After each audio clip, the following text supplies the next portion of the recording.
Who knows? This team constantly changing their agent compositions and swapping roles around just a bit. The only one that seems to be somewhat static is Wardell, carrying the op and typically playing that Jet, sometimes swapping over to the Sova. Originally started as the stage during the beta phase. There's the hot hands down the smokes in as well. The B site free and clear for them as that pushed off the only B side defender, so TSM is going to have access to the site for a free spike plan. They've done a good job at finding the holes in the defense over the last few rounds. The smoke's gonna fade, Subroza's holding. First one's all too easy. The curveball around the corner to leave anybody else blind. And a second for him already, seeming on form today. There is, however, a trade back to keep it into a 3 versus 4. No ultimates available for anybody except the dead Subroza, so this should be a relatively easy cleanup. And Hazed is gonna mow down all 3. Scoreline equalized, the early start from Immortals is gone, and I imagine their finances are in a similar spot. What's wild is right now, it's 2 rounds in a row, but the only players who got on the scoreboard in that time were Subroza and Hazed. 10 kills for the 2 of them. Koler, Drone, and Wardell have yet to crack that egg. So, typically people talk about Drone and Wardell when you talk about this team. Obviously, Subroza's in the mix as well, but Hazed and Koler are usually the 2 that get neglected when it comes down to performance. Hazed typically playing more of a support role, especially in the past when he was playing the Sage, excuse me. But Koler playing the B-side anchor, his stats are always going to be a little bit rough because of that. But here it's all Hazed and big boy Subroza. You've seen putting in numbers as he's been privy to do in the past for this team. The Owl Drone's going to go into the B site, looking to spot one out, doesn't find one initially. Right now it does look like they're just kind of sitting back on their haunches, knowing that the buy coming in from Immortals isn't going to be fantastic. They don't want to overextend and play into a trap setup with shorties and sheriffs. There's only one currently playing A-side defense as well. It's Dicey, who's over towards spawn, so it's a bit of a soft A-side defense. He'll get some support from the Sova, but it's going to be difficult for them to hold, given the firepower that's coming their direction. But look at the read. Immortals is already starting to rotate her over. Everyone is coming towards this A-side. This could work out nicely for them. I think that's a lot of information just spotted as well, but I think the push has already begun, so it looks like TSM are going to continue this. They don't really need to, and there we go, okay. I like to see it. There was so much information gained from the run it back as he pushed through the flames just before he fades back into the background. You see Subroza spot at least 2 or 3 players, so he's now going to lurk around and actually hand a rifle over. Now the spike will easily be planted, and any traps on the other side of the map aren't going to be destroyed. Information is at least gathered from the ultimate coming out from Omen, but it doesn't really matter. They've got the afterplant positions. We'll see if they can do any extra damage, especially with that extra rifle. Yeah, the ult came through, but he didn't see them. He only heard them. He knew they were making their way onto the site. Then the spike gets planted momentarily thereafter. Nice bait peek coming out. Wardell actually doesn't jump back, just jumps in position. Manages to survive for just a bit. There's players backing him up right around the corner, and that's Koler to get onto the scoreboard here.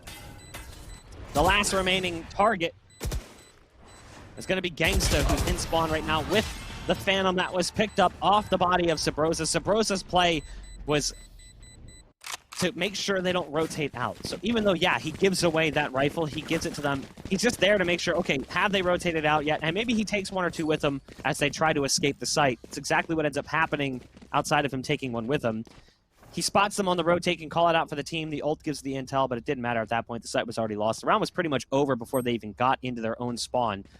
So it's 3 rounds now in a row for TSM. Immortals have a big buy coming in. A lot of pressure on them here as they put the op back into play. Yeah, Subroza, of course, using the run it back in the previous round. And well, I imagine he kind of wishes he had it here. Dicey's will kick things off with the operator. Of course, the ability of the Jet to escape afterwards is always going to be valuable. And now Drone is going to clear out Garage as well, just activating all the tripwires as he goes and make things a little bit easier for them to at least gain some map control.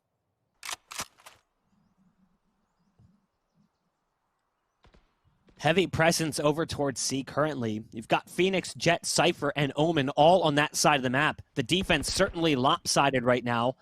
The Sova is the only one playing over towards A. Koler is here as the Cypher back towards the logs. Right now we might see the take come through as they're starting to put some presence in garage. You can see a body over on long as well.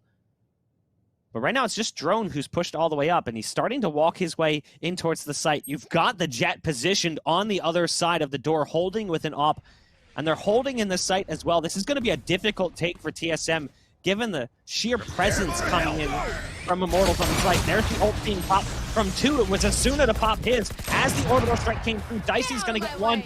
But then it's 2 kills coming in from TSM by way of Wardell and 1 other. Asuna tries to go through the cyber cage with the ult. Doesn't work out so well. Ult's being popped on both sides by the Jet. The knive's going to come out. Wardell switches back to the op, though. There's the high-flying moves from Dicey, but it doesn't matter. Wardell just doesn't miss. Hazed will get the last one on the round. It's 4 in a row for TSM.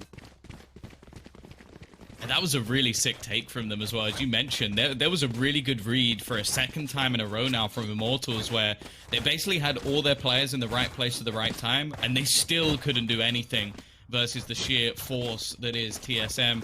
The thing as well, the orbital strike made things really awkward, because I think Asuna actually popped his ultimate just to keep himself alive. It basically meant that it was just the run it back that takes some damage, and then because he survives in that, later on, he just teleports back to his initial spot. Unfortunately, it still pretty much separated the whole team and their setup. So very good use of that. And once again, we're just going to see some pistols invested into in this round. I have really been liking the aggressive stacks and pushes that we have seen coming out of Immortals, and this should net them. They've used both flashes just to try and catch up Wardell. How is he still alive? It's the saving grace that seems to be Koler.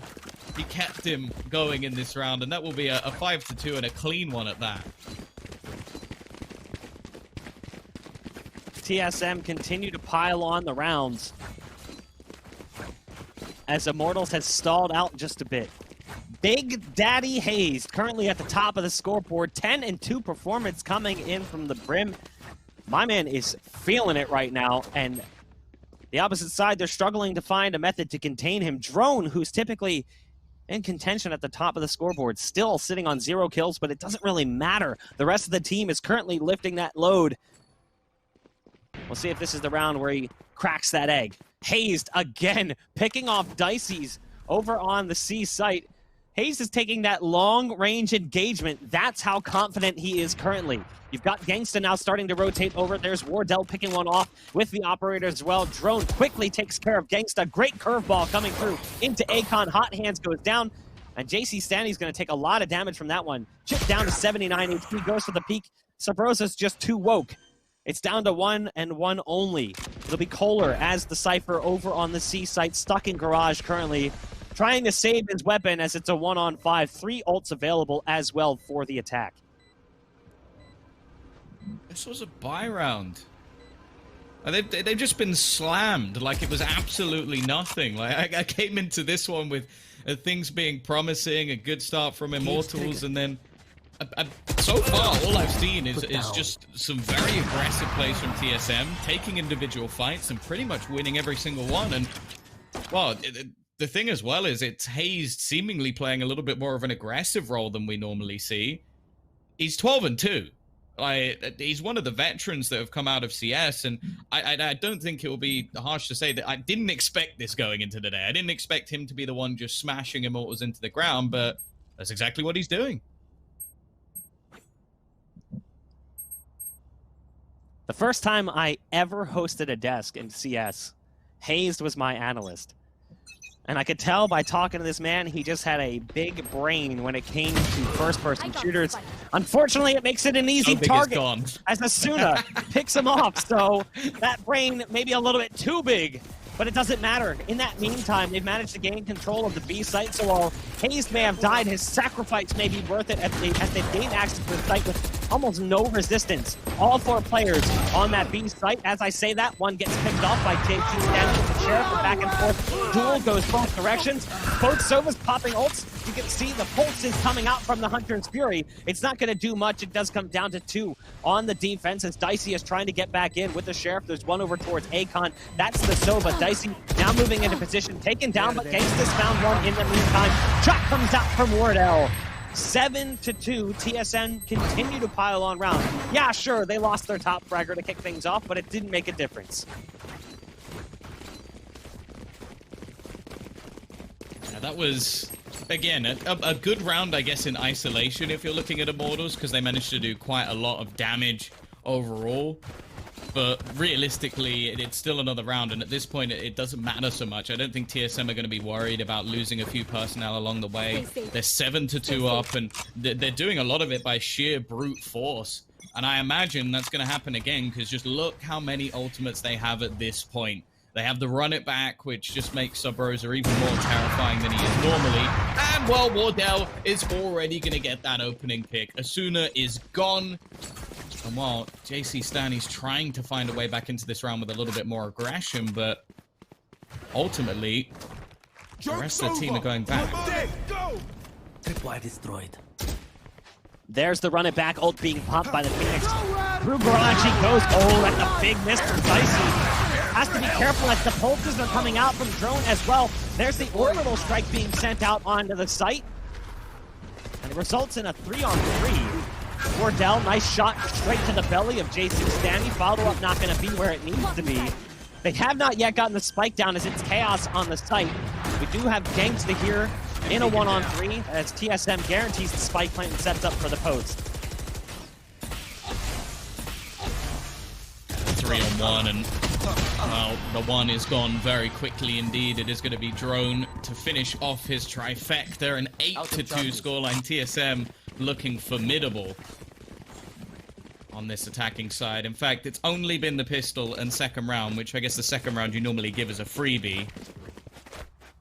That will set them up very nicely going forward. Like, I'm almost in doubt that there's any way that the Immortals can bring it back. Of course, if they can get the last couple of rounds, then maybe I'll start to be a little bit of a believer.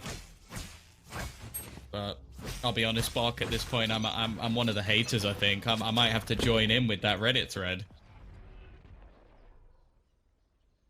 You know what? Here's the thing, though. Immortals look so good up until this match. They looked really good. They really did. They played so well at times. When they play on Bind, if they play on Bind at this point, you'll get to see what we got to see yesterday. And their Ascent also not something to shrug off. I think there's still an opportunity here, but with TSM playing the way they're playing right now, confidence is overflowing, and you can see it in the way that Subroza just easily takes that B site. Nothing can be done to stop this. Asuna's going to try and charge in there, does the best that he can with the ult. The spike was going to be planted, curveball going down. Wardell says, that's cute and all, but I'm here. It's Dicey in the 1-on-3, picks off the first target. That's Wardell. His counterpart goes with the updraft on top of the big box, drops down, spots the barrel of Subroza, and now it's down to the 1-on-1. He's also got the ult, but there's the so difficult to deal with Molly coming in from the brim. As Dicey goes through the smoke to dodge around it, doesn't realize that Hazed, again, with that 500 IQ flank coming in on the backside of this play, continues to focus the wrong direction, and Hazed is there with a tactical crouch to close things out. 9 rounds for TSM. Yeah, he's definitely got that 5 head. Like, it's busting at the seams at this point. The Molotov may not have necessarily connected, but it was all just a distraction to almost like play with his opponent's mind. Still sat at the top of the board. Like, Wardell's having to compete to get past Hazed at this point with some crazy frags in the last round. And Subroza, well, he's been doing his job as the entry fragger. 9-2. Immortals yet to show up in this series, and well, they might not have too much of a chance on Haven if it keeps going in this direction. Now we're going to see the push into the B site once again by the looks of it, and I don't really see why not.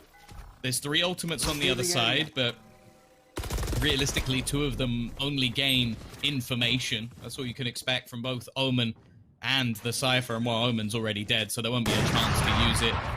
We are going to see the Blaze Storm popped, and well, there's another one on the other side, and Wardell's just done it slightly better. Subroza closes the round, and I'll be honest, Boq, that's one of the most dominant halves I think I've ever seen in Valorant.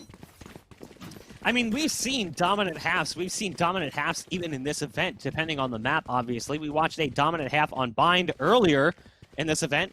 I think it was Faze playing against, oh man, who was it at the time? They lost the first half 12-0. I think it was Sentinels. Faze Sentinels. Sentinels looked oh so incredibly good. But even at that, there was still a slight comeback. Obviously, they didn't win the map. Faze got beaten down by Sentinels still in the end. But I think it was like 13-5 or 13-6. So 10-2 may seem like it's insurmountable, but it's certainly recoverable. And if Immortals can get the ball rolling and they can pick up some of that confidence, you'll start to see that come out. Again, we talked about it. You have some of these young players. Maybe it's hard for them to reset. Maybe it's hard for them to take some of those bumps and bruises early at the hands of a team like TSM. But we'll see if that's going to be the case here as they switch sides. Dicey leading the charge as they push on A. This could be a problem. Look at the curveball coming out. That is brutal as TSM punishes on the push. As great as their pistol round was in the first half, TSM tries to match it. And it's down to just one on Immortal's side. Drone's going to get the 4K on the round. Again, a silent performer in the first act, but turns things around after the intermission by picking up a huge pistol round 4K. I've got a question for you, Boq. Do you still believe? I mean, you know what? I always want to believe. I always want to be optimistic, but let's be real. If you start a sentence with that means no. You know what? When someone says to me, "Do you think Tombizz is good looking?" I usually go, "Ah." That's fair. I don't mind if you don't think I'm good looking. Hey, you're Tom, not we're my basically target twins audience. with the bald heads. We're fine, so it's okay. Self-depreciative jokes is basically what I'm saying. Okay, this will be a time to wake up. Asuna's come in with the sheriff and found a couple of kills. It's going to give them the spike plant as well. And in fact, more importantly, diceyzx has himself a rifle.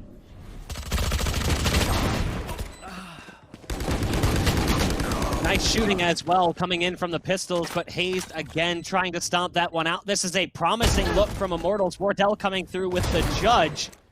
Long range, not able to pick up that first target, but it's Hazed again, still battling it out with the Bulldog. He's found 3 on the round, and now it's all up to Koler. He's spamming, looking for the lineup with the sheriff. Goes for the fresh mag, not going to work out so well for him.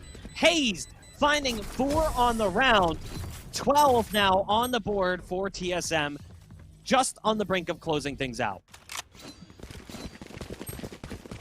Hazed is destroying them. He's 19-3. He's making Wardell look average. I don't think I'd ever thought I'd say the day that someone's making Wardell look average, but Hazed is just destroying them. That's another round where you look at it and go, okay, TSM probably shouldn't have won that one. Like, that was at least like a, what, 2v3, 2v4 that they managed to bring back with him getting 4 of the kills. So, yeah, an incredible performance from Hazed. One that I think is going to bring his whole squad up in this map especially. And well, now it comes down to this. Immortals have to fight it back from here. 10 rounds in a row needed to take it to overtime. And, well, already the curveball does leave Asuna completely blind. However, Genghsta's found the opener, and the flames back and forth. He escapes. I'm surprised by that. The blaze used to block him out. They do continue this push forward, and Asuna, it seems like he's had enough. That's a couple of rounds now where he's got the entries into this B side. He's lurking in the backlines. It's close, but this time he will be stopped. And it's left all onto Cutler. It would be one hell of a way to end the match as he almost manages to get a second kill. They're left completely blind by the curveball, but he'll get the second nonetheless. And the remaining players are desperately low. There's a real chance that Cutler will do this, but they are now with the knowledge of exactly where he is. The recon bolt gives everything away, and he's still unaware of at least where one of the remaining players is. He's seen where all of the utility's coming from, but the main problem is, could the jet have moved off the spike plant? And he's just having to clear absolutely everything. He gets one through the wall. Not quite enough, though.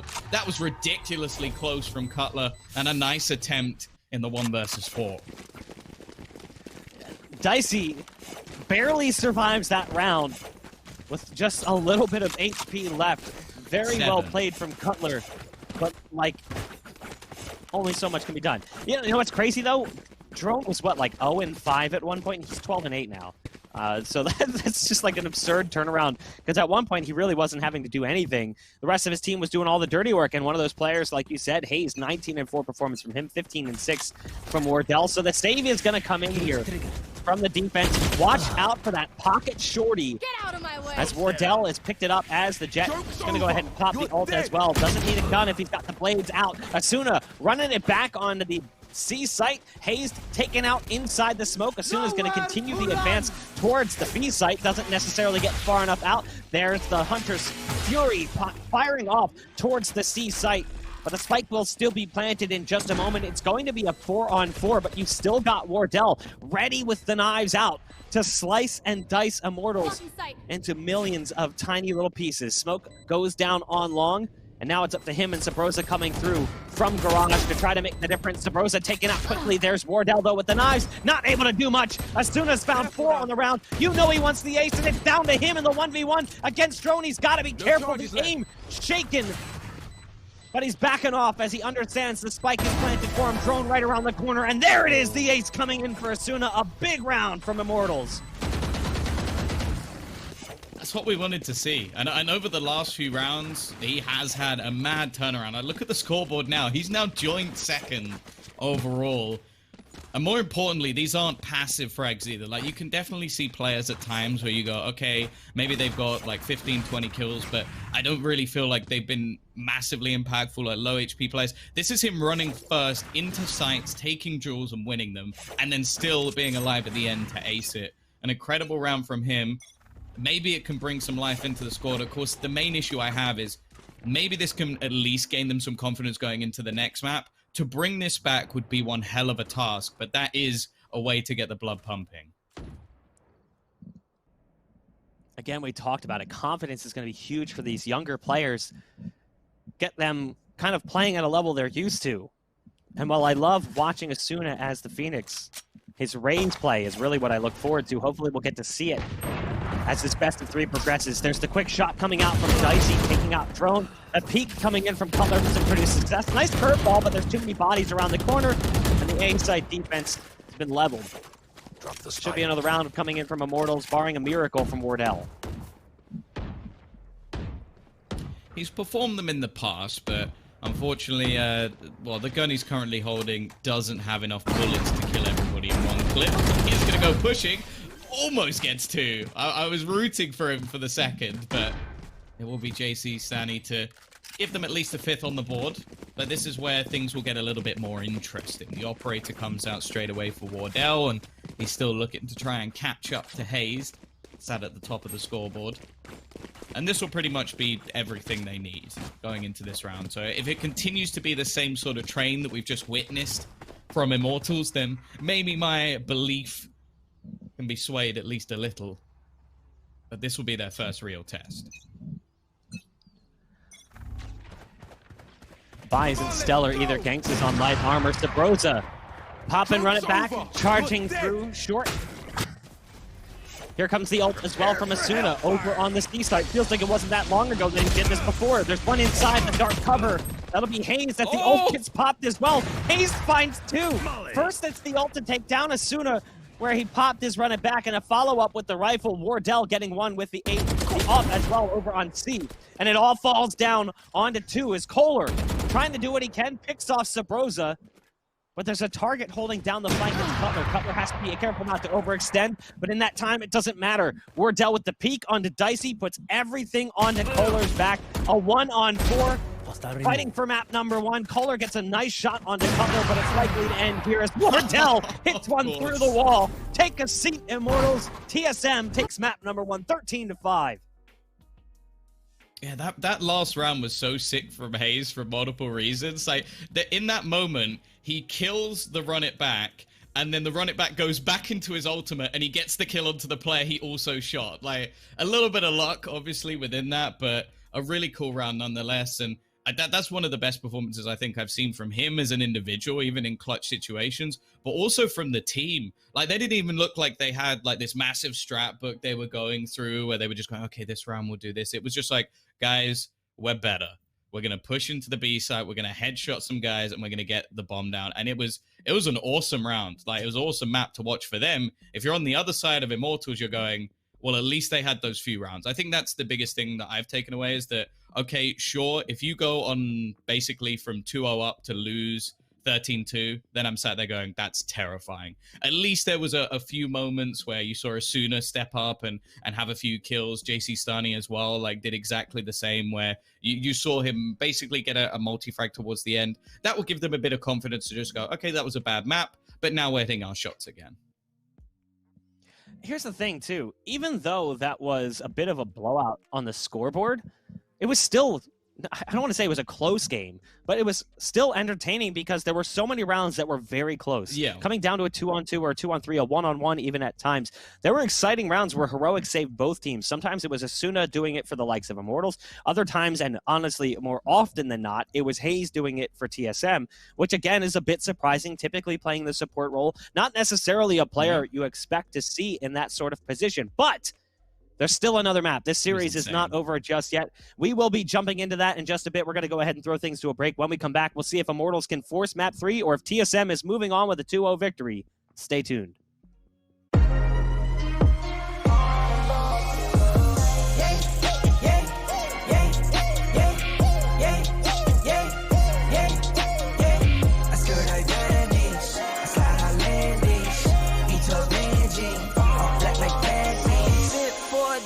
That's for sure though. Running from the grip, no shame, take a photo. Time to take a trip. We head north to the border.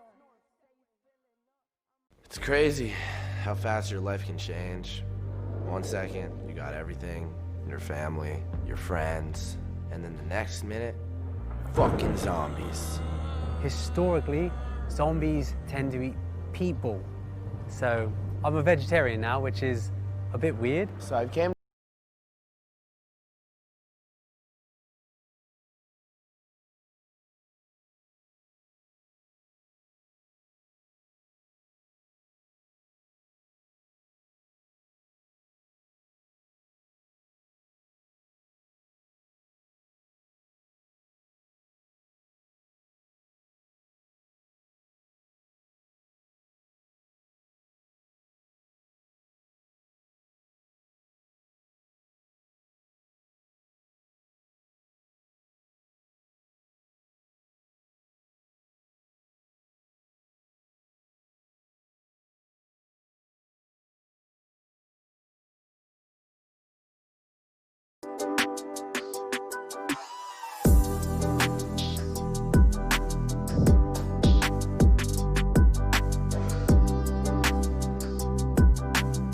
Are you nuts?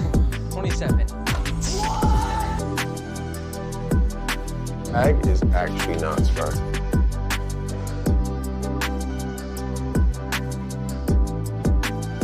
No, we'll take the lead. We'll take the Nissan. The Nissan thing, alright, bet.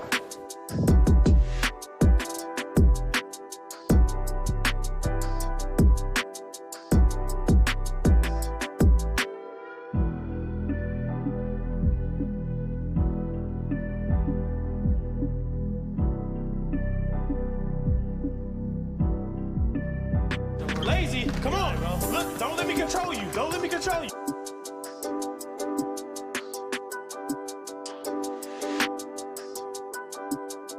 Did you know you wanted a Nissan? I've always wanted a Nissan. Always. They're like super nice cars.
Faze is a lot of things to a lot of different people, but one thing we all do is game.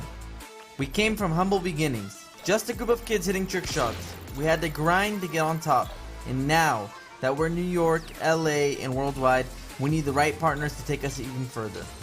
That's why we're partnering with Verizon. The 5G network is built for gamers. You know we take home trophies and create fire content. That's why we need the best network no matter where we go. But it's more than that. The Faze family is growing. Us and Verizon want to do all that we can for the gaming culture. So from Los Angeles to Houston, Chicago to Miami, all the way to New York, we're going to be doing big things. Big shout out to Verizon. Let's get it.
After an absolutely ridiculous first map coming in from Hazed and TSM, we now move on to map number 2 to see if Immortals is going to be able to force map number 3 or if this thing's going to end all too quickly for myself and Tom. This is the FaZe Clan Valorant Invitational presented by Nissan and Verizon, powered by Nerd Street Gamers. Tom, that first map went way faster than we anticipated, but at the same point in time, it was still a really good map and still very exciting because a lot of those rounds came down to the wire. A lot of 1v1s, 2v2s, 2v3s, things like that. But it seemed like TSM was consistently winning them. I think I've worked out what it was. I've cracked it. So if you look behind you, there's a CLG jersey, which there are only a few players that have played for CLG that are currently within the server. Now, one of those is the man who looked absolutely jacked in the server, which was Hazed, who just went around absolutely destroying everyone. And I think it's because your wall is bias. I'll be honest. No. I can't. This was a gift. It stays. But, you know, it really was a fantastic series in general, even though it was like a one-sided scoreline. I feel like Immortals had opportunities, but a lot of that was built off the back of individual performances. You looked at players like Asuna specifically, a player we've spoken about coming into the series. He stepped it up a little bit, but not as much as maybe you would need him to counteract what we saw coming in. When Hazed, your primary support player, he's typically playing like the Sage. We've seen him play the Viper at times, even playing the Brim now. When he's the one putting in a performance like that, it's really difficult. And it's not to say that Hazed can't put up numbers. That's not the case at all. James is a competent player, a very good player. He could be a top fragger, but he's not in a role that really lends itself to that. It's like Cutler. Him and Cutler both are playing the similar role.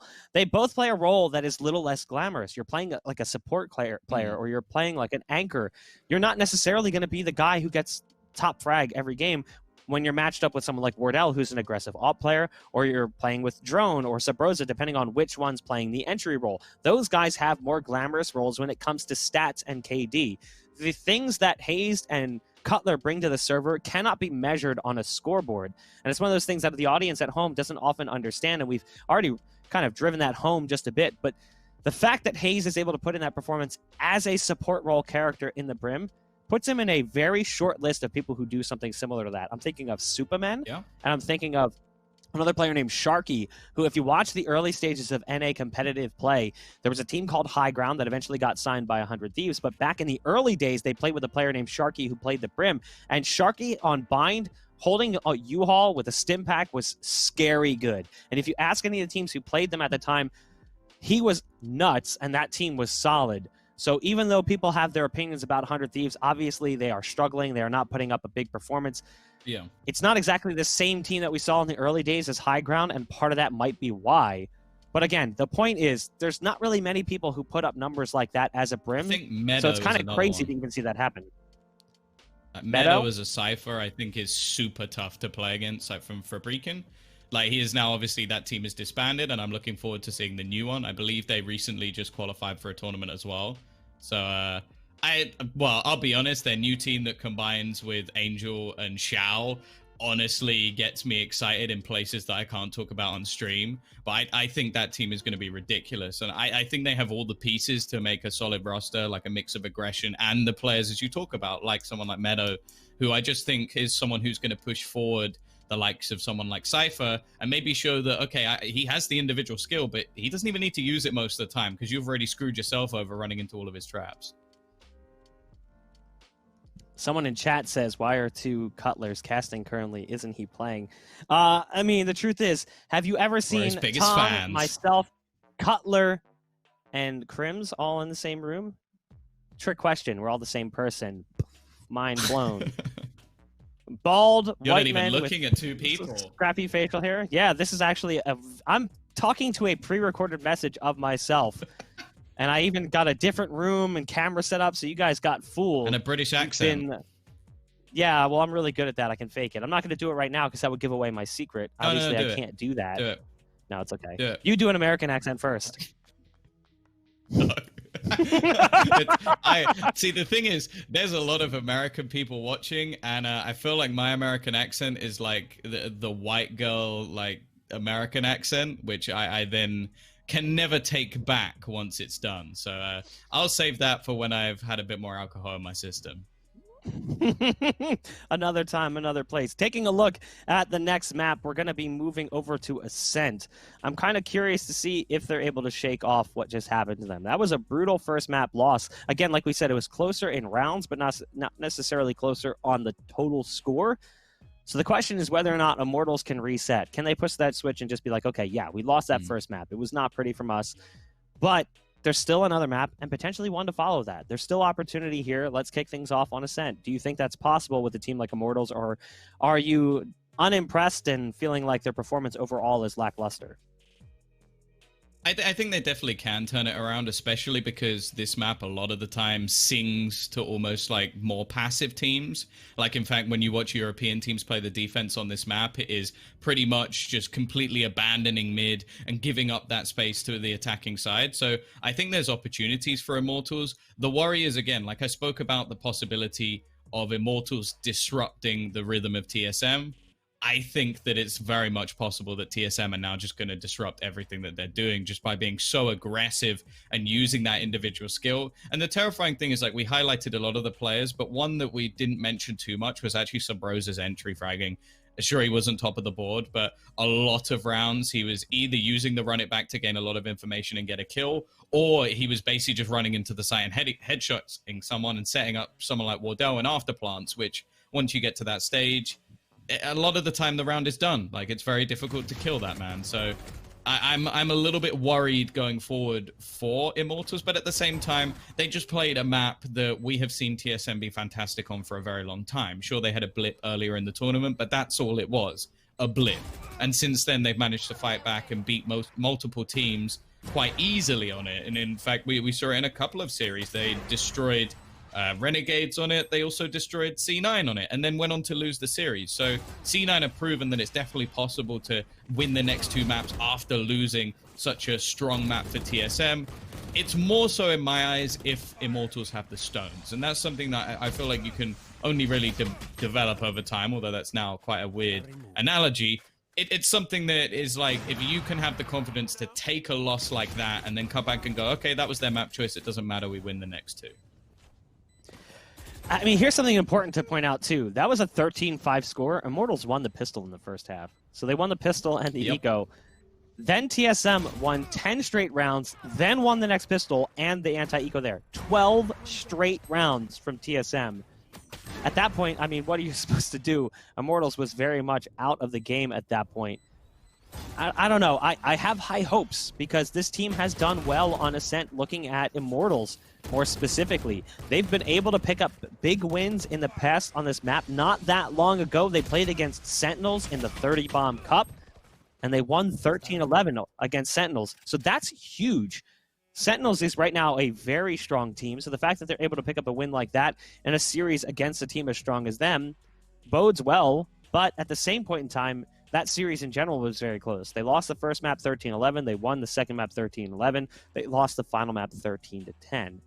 Starting off with a scoreline like this, it looks like a newly reinvigorated TSM to be honest, this was the team I expected to see when they came out of the group stages. I thought, okay, after the last two tournaments not going so well for them, after struggling at the hands of maybe Cloud9 and TenZ, that's when things really got started, when the Judge Jetty meta became a thing in the Pulse Invitational. I thought this will be the time when TSM really just hunkers down and just crushes everyone. I felt like this will be that event where they just come out and prove how dominant they can truly be. But then they had a little bit of a lackluster start. Here, we're starting to see maybe just a piece of that, a taste of that. I don't think that it's Immortals playing poorly. I think this was all TSM playing well. I think it might just be one of those stages where it's sort of like remembering who you are. Because I think that there's one of the things you talk about as well in Counter-Strike quite often is getting to the top is one thing, staying at the top is another. Because even just look at like the current layout of Counter-Strike with the amount of different teams we've seen at #1, no one's really been able to hold on to it other than Big, who had the player break, which doesn't really count. So it's one of those things where you go, okay, once you get to the top, what is pushing you to work? And this was something I was thinking actually going into the tournament, is that I actually think TSM being dethroned early, I would say, for what we'd see from their team is a good thing, because not only it's great for the overall like circumstances in North America, knowing that we have more competitive teams, but it takes them off that pedestal, and then they look at themselves and they improve. And the thing is, they have the experienced players like Hazed, like Koler, who've been around for a long time and had to reinvent themselves, not even just coming into this game, but also coming into multiple different teams. So then they're going to go to the likes of a Subroza or Wardell and go, okay, this is how we're doing things now. Because when you're at the top, like, let's be real, you're not going to say to your star fragger, we need to change, or we need to do this, or we need to do this better. And I think that's why some of the comps we saw from them previously were a little bit like outdated for what we've seen in Valorant. They were just basically better than everyone, so it was fine. Now they've fallen, now they've adapted, and maybe this is the comeback. Yeah, I mean, it certainly is possible. They say you learn more in your losses than you do in your wins because you get to see your weaknesses and your flaws get exploited. So as a result, TSM has been able to identify some things in these past couple of events so that they can rebound and come back even stronger. It's something that makes you really appreciate the NIPs of the world who have started off in CSGO with an